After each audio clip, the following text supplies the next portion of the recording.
உறவுகள் அனைவருக்கும் என்னுடைய அன்பான வணக்கம். என் உயிர் தலைவர் மேதகு பிரபாகரன் அவர்களை வணங்கி என் உரையை தொடங்குகிறேன். இன்று வேப்பனப்பள்ளி தொகுதியில் வேட்பாளர் அறிமுக கூட்டம் நடைபெறுகிறது. அன்பு தம்பி ரா நாகராஜ் அவர்களை ஆதரித்து இப்போது நாம் எல்லோரும் இங்கே குழுமியிருக்கின்றோம். அதற்கு முன்னால் எனக்கு முன்னாடி பேசிய அனைவரும் விவசாயத்தை பற்றியும் கல்வியை பற்றியும் அருமையாக பேசினார்கள். அண்மையில் தமிழகத்தினுடைய முதலமைச்சர் ஐயா ஸ்டாலின் அவர்கள் சொன்னார், வருகின்ற தேர்தல் தமிழ்நாடு அணிக்கும் டெல்லி அணிக்கும் நடைபெற இருக்கின்ற போராட்டம் என்று. ஒவ்வொரு ஆண்டும் ஒவ்வொரு முறையும் 5 வருடத்திற்கு ஒரு முறை தேர்தல் வருகின்ற பொழுது தமிழர்கள் தமிழ்நாடு என்று சொல்வார்கள். இடையில திராவிடன் சொல்லக்கூடிய ஒரு வார்த்தையை விடுவாங்க. அப்புறம் 4.5 வருஷம் நல்லா தூங்கிடுவாங்க. அப்புறம் 4.5 வருஷம் முடிஞ்ச பிறகு இதோ பாருங்கள் நாம் எல்லோரும் தமிழர்கள் என்று சொல்வார்கள். இதுதான் இவர்களுடைய வேலை. என் அன்பு சொந்தங்களை நீங்க ஒன்றை யோசித்து பார்க்கணும். ஐயா எம்ஜிஆர் அவர்கள் தான் கல்வியை தனியார் மயமாக மாற்றினார்கள் 77ஆம் ஆண்டு. என்று இந்த கல்வி தனியார் மையத்துக்கு சென்றதோ அன்றிலிருந்து இந்த பிள்ளைகளை பற்றி நமக்கு தெரியும். ஒரு குழந்தை 1ஆம் வகுப்பிலிருந்து 9ஆம் வகுப்பு வரை படிப்பதற்கு எவ்வளவு பணம் செலவழிக்கின்றோம்? ஒரு வருடத்திற்கு 50,000. 9ஆம் வகுப்பு வரை 4,50,000. 10, 11, 12 இந்த 3 ஆண்டுகள் ஒவ்வொரு ஆண்டும் 1 லட்சம், 3 லட்சம், அப்படி என்றால் 7.5 லட்சம். அதன் பிறகு அவனுக்கு கல்லூரி வாழ்க்கை. அந்த கல்லூரியில ஒரு வருடத்திற்கு 1 லட்சம், 5 லட்சம், அப்படி என்றால் 12.5 லட்சம். அதன் பிறகு அந்த குழந்தையினுடைய மருத்துவம், அதே பாருங்கள், மருத்துவம் ஒரு குடும்பத்துக்கு 5 லட்சம், 17.5 லட்சம். எங்கே போவது? ஒரு குடும்பத்துக்கு ஒரு தலைவனுக்கு ஒரு வருடத்திற்கு இவ்வளவு வருமானம் வருகிறதா? ஒரு மாசத்துக்கு குறைந்தபட்சம் 50,000 ரூபாய் வருமானம் வர வேண்டும். எங்கே வருகிறது நமக்கு வருமானம்? ஒரு குழந்தை இருந்தாலே இவ்வளவு செலவு 15 லட்சம், 2 குழந்தை இருந்தால் 30 லட்சம். எங்கிருந்து வரும் வருமானம்? ஆனால் ஒவ்வொரு தேர்தல் வருகின்ற பொழுதும் வாக்குக்கு 2,000 ரூபாய் 5,000 ரூபாய் தந்து நம்ம ஏமாற்றி விடுவார்கள். நாமும் அதை வாங்கி கொண்டு விட்டு விடுவோம். அடுத்து இங்கே இனப்பற்று என்றால் என்ன? இனப்பற்று, நாங்கள் தான் திராவிடன் தான் மொழிப்பற்று என்று சொல்லிக் கொண்டு வருகிறார்கள். என் அன்பு சொந்தங்களே, அண்மையிலே கர்நாடகாவில் ஒரு பிரச்சனை வந்தது. மைசூர் சாண்டல் சோப்பு உங்களுக்கு தெரிஞ்சிருக்கும். அந்த மைசூர் சாண்டல் சோப்புக்கு விளம்பரத்துக்காக ஒரு நடிகையை போட்டாங்க. யாரு? தமன்னாங்கிற நடிகை, மும்பையை சேர்ந்தவர் அவர். அப்போது கர்நாடகத்தில் எல்லாரும் என்ன கேட்டாங்க தெரியுமா? ஏன் கர்நாடகாவில் நடிகைகளே இல்லையா? ராஷ்மிகா மந்தனா இல்லையா? சில்பா செட்டி இல்லையா என்று அங்கே பிரச்சனை கிளப்பினார்கள். அப்போது கர்நாடகாவை சேர்ந்த பாரதிய ஜனதா கட்சியோ, காங்கிரஸ் கட்சியோ, ஜனதா கட்சியோ, ஜனதா தளமோ எந்த ஒரு கட்சியும் வாய் திறக்கவில்லை. ஆனால் தமிழ்நாட்டில் நாம் தமிழர் என்றால் அவன் பேசுறார். யாரெல்லாம் நீங்கள் தமிழர் என்று வரையறுக்கிறீர்கள்? யார் யார் தமிழர்கள்? இந்த கேள்வி ஏன் இங்கே வருகிறது? தமிழகத்தை ஆள்பவன் தமிழன் அல்ல, திராவிடம். இதுதான் இங்க உள்ள பிரச்சனை. பெருந்தலைவர் காமராஜர் பற்றி எல்லோரும் நாம் பேசினோம்.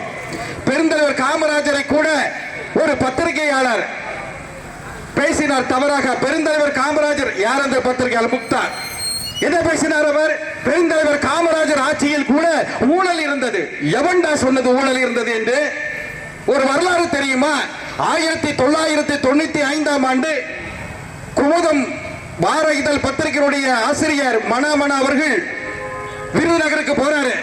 காமராஜர் வாழ்ந்த வீட்டை பார்க்கணும்னு சொல்லிட்டு காமராஜருடைய தங்கை நாகம்மாள், அந்த நாகம்மாளுக்கு ஒரு குழந்தை கமலா தேவி. அந்த கமலா தேவியுடைய 2 குழந்தைகளும் ஒரு பட்டாசு ஆலையில் 1,500 ரூபாய் சம்பளத்துக்கு வேலை பார்த்துட்டு இருந்தாங்க. கமலா தேவி என்ன பண்ணாங்க? வீடு வீடா பாத்திரம் கழுவி வீடு சுத்தம் பண்ணி பொழப்ப ஓட்டிட்டு இருந்தாங்க. ஒரு தமிழ்நாட்டினுடைய 9 ஆண்டு கால முதலமைச்சருடைய தங்கை மகள் ஒவ்வொரு வீட்டிலும் தூய்மை பணி செய்து பாத்திரம் கழுவி பிழைப்பு நடத்தினார்கள்.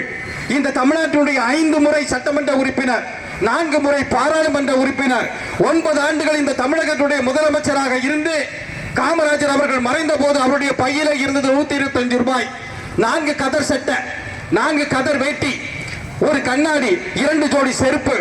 ஆனால் 21 ஆண்டுகள் தமிழகத்தை ஆண்ட கருணாநிதிக்கு எத்தனை சொத்து மதிப்பு? கருணாநிதி என்ன மைசூர் மகாராஜாவின் மகனா? எடப்பாடி பழனிசாமி யாரு? ஓபிஎஸ் யார்? இவர்களுக்கெல்லாம் இந்த சொத்து எங்கிருந்து வந்தது? என்னைக்காவது நம்ம யோசித்து பார்த்திருக்கோமா? ஒரு நாளுமே நம்ம யோசித்து பார்த்திருக்க மாட்டோம்.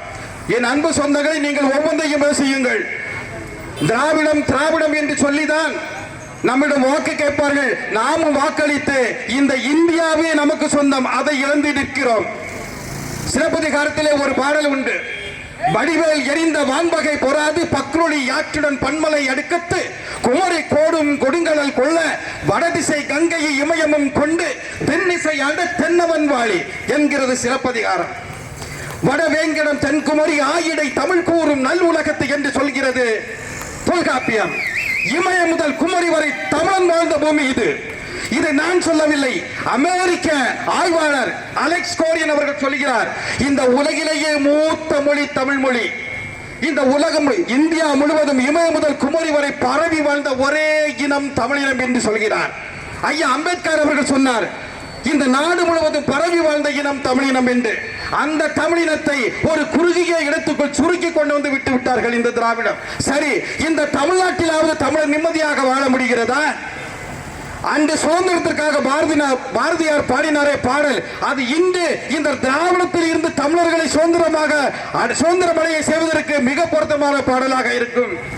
சிங்கத்தின் குகைக்குள் சிறு நரிக்கு இடம் கொடுத்தோம், நம்முடைய உரிமையை இழந்தோம். பொங்கும் உணர்வால் எழுந்தமிழ் அரசு போர் முடங்கிட்டு கொட்டலாம் அரசு நறுக்குவோம் பகையின் மேல் சிறுத்தை பெருங்குத்தம் நாம் தமிழர் என்று முறை செல்வாய். அலை மாகடல் நிலம் வானில் உன் அணி மாளிகை ரதமே அவை ஏறிடும் இதமே உனது அதிகாரம் நிறுவாய் கொலைவாயினை எடுடாம் மிகு குடியோர் சோயிர் அறவே குகைவாள் ஒரு தமிழா உயிர் குழுமே தமிழா என்று சொன்னார் பாரதிதாசன் அவர்கள். எதற்காக? தமிழன் இப்படி மானம் இழந்து நிற்கிறானே, இந்த மானம் இழந்த தமிழனை எப்படி வாழ வைப்பது என்பதற்காக. செந்தமிழ் நாட்டை சிறை மீட்க வைந்தமர் உள்ளத்தில் வையம் நடுங்க வெந்தனல் ஒன்று விரைந்து வந்ததென்று குந்தி குரழுத்து கூவாய் கருங்குயிலை என்றான் பாவேந்தர் பாரதிதாசன். எதற்காக? அந்த தமிழர்களுடைய நெஞ்சிலே வைரமாக வெந்தனலாக வளர்ந்திருப்பது இந்த நாம் தமிழர் கட்சி. நிச்சயமாக இந்த தேர்தலிலே நாம் தமிழர் கட்சி மிக பெரும்பான்மையான வாக்குகளை பெறும். நாங்கள் யாருக்கும் காசு கொடுக்கவில்லை. இன்னொன்று நான் சொல்ல வந்ததை சொல்லிவிடுகிறேன்.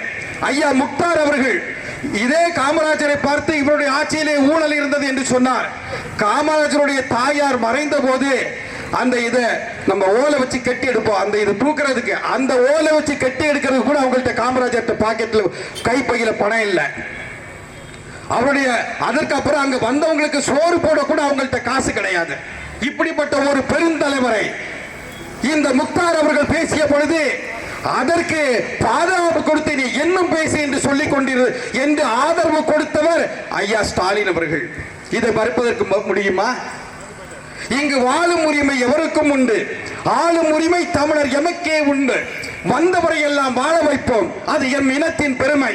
எம் சொந்தவரை இனி ஆள வைப்போம், இது எம் இனத்தின் அடிப்படை அரசியல் உரிமை என்று சொன்னார் செந்தமிழன் சீமான் அவர்கள். என் அன்பு சொந்தங்களே, ஓசூரிலே அதாவது நாம் தமிழர் கட்சியை பற்றி எல்லாரும் என்ன பேசுறாங்க? நாம் தமிழர் கட்சி மாற்று மொழி சமூக மக்களுக்கு எதிரான கட்சின்னு எவையா சொன்னது? ஓசூர்ல போட்டிருக்கக்கூடிய என் அன்பு தம்பி ஸ்டாலின் யாரு? ஒரு தெலுங்கு சமூகத்தை சேர்ந்த மக்கள், தெலுங்கு மொழி பேசக்கூடிய மக்கள். இதான் நம்முடைய நிறைய தொகுதிகள் இங்க கிருஷ்ணகிரி மாவட்டத்திலே மாற்று மொழி பேசக்கூடிய மக்களை தான் நாங்க போட்டிருக்கிறோம். ஏன்? தமிழ்நாட்டில் இருக்கக்கூடிய ஒவ்வொரு மொழி பேச மக்களுக்கும் சமமான உரிமையை கொடுத்து அவர்களுக்கு மதிப்பளித்து போற்றுவது நாம் தமிழர் கட்சி. எந்த கட்சி இப்படி செய்து சொல்லுங்க? தமிழ்நாட்டில் எந்த ஒரு திராவிட கட்சி செய்த? என் அன்பு சொந்தங்களே, கருணாநிதிக்கு வாக்களித்தோம். கருணாநிதி, அதுக்கு அடுத்தால மு.க. ஸ்டாலின், அதுக்கு அடுத்தால உதயநிதி, அதுக்கு அடுத்த யாரு இன்பநிதி, இவங்களுக்கே ஜால்ரா தட்டி எத்தனை நாள் தான் நீங்க வாழ போறீங்க? இந்த தமிழ்நாட்டில் என்ன ஒரு முன்னேற்றத்தை நாம் கண்டோம்? கடந்த ஆண்டு 5 ஆண்டுகளுக்கு முன்னால் 2021 ஆண்டு ஐயா ஸ்டாலின் அவர்கள் தமிழகத்தினுடைய முதலமைச்சராக பதவி ஏற்கின்ற பொழுது தமிழ்நாட்டினுடைய கடன் 4.5 லட்சம் கோடி. இன்று 2027 ஆண்டு 5 ஆண்டுகள் ஆகிவிட்டது. இன்று தமிழ்நாட்டினுடைய கடன் 10 லட்சம் கோடி. இந்த கடனை யார் அடைப்பது?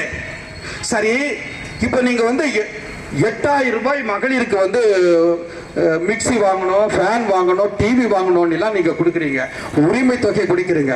60 ஆண்டுகள் இந்த தமிழகத்தை ஆண்ட இந்த அதிமுக திமுக 60 ஆண்டுகள் ஆகியும் எங்களுடைய மக்களை ஒரு டிவிக்கும் ஒரு மின்விசிறிக்கும் அலையக்கூடிய அளவில் தானே நீங்கள் வைத்திருக்கிறீர்கள். ஏன் எங்களால் வாங்க முடியாதா? அப்படின்னா எங்களுக்கு வருமானம் இல்லாத அளவுக்கு தான் நீங்கள் இந்த நாட்டை வைத்திருக்கிறீர்கள்.